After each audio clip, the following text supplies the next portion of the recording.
நமக்கே அரசியல் கத்துக் கொடுக்குறாங்க, அதுவும் நம்ம தலைவர்கிட்ட. யாருக்கிட்ட? அண்ணன் சொன்ன மாதிரி லியோ லியோ லியோன்னு வந்துட்டார்ல.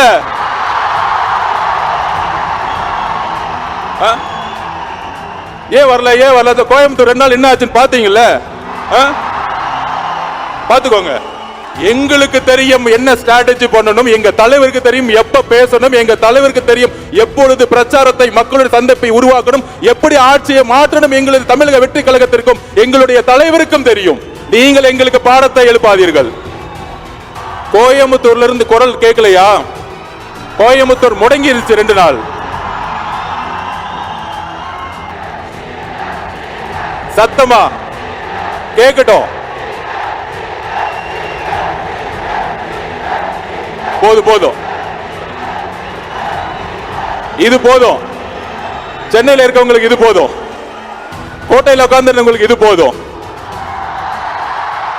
தலைவர் வந்த உடனே கேட்டாரு, என்ன ஒரு வைப்ரேஷன் நேத்தோட இன்னைக்கு அதிகமா இருக்கு அப்படின்னு.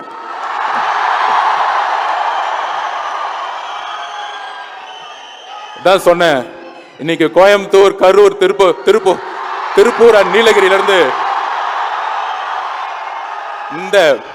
இந்த மண்ணின் மைந்தர்களாகிய நம்மளுடைய கோயம்புத்தூருடைய சகோதரர்கள் வந்திருக்காங்க.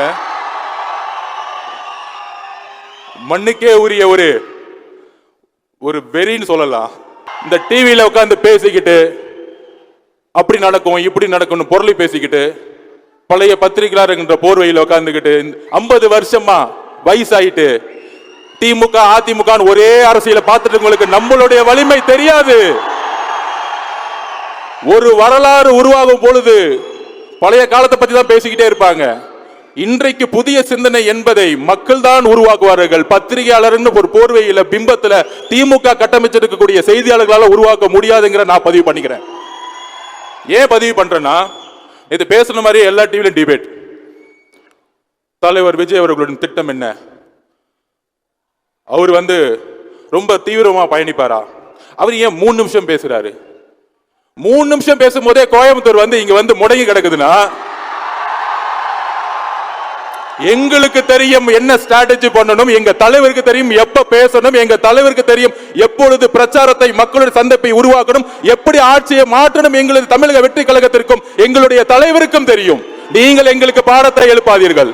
காவல்துறைக்கு ஒண்ணுதான், தயவு செய்து பாதுகாப்பை மட்டும் ரெடி பண்ணி வச்சுக்கோங்க. மக்கள் பாதுகாப்பு, எங்க தலைவரோட பாதுகாப்பு நாங்க பாத்துக்குவோம். மக்கள் பாதுகாப்புக்கு எங்கள் தலைவர் வரும்பொழுது மக்கள் பாதுகாப்புக்கு தமிழக அரசுதான் காரணம் என்பதை நாங்கள் இப்பொழுது பதிவு செய்கிறோம். ஏதோ ஒரு தவறு நடந்தால் உங்களுடைய சூழ்ச்சிகள் மூலம் எங்களுக்கு கெட்ட பேரை நீங்க உருவாக்க முடியாது. அதை நாங்க பதிவு பண்ணிக்கிறோம். எங்க தலைவருடைய பாதுகாப்பை எங்களுக்கு உறுதிப்படுத்த தெரியும்.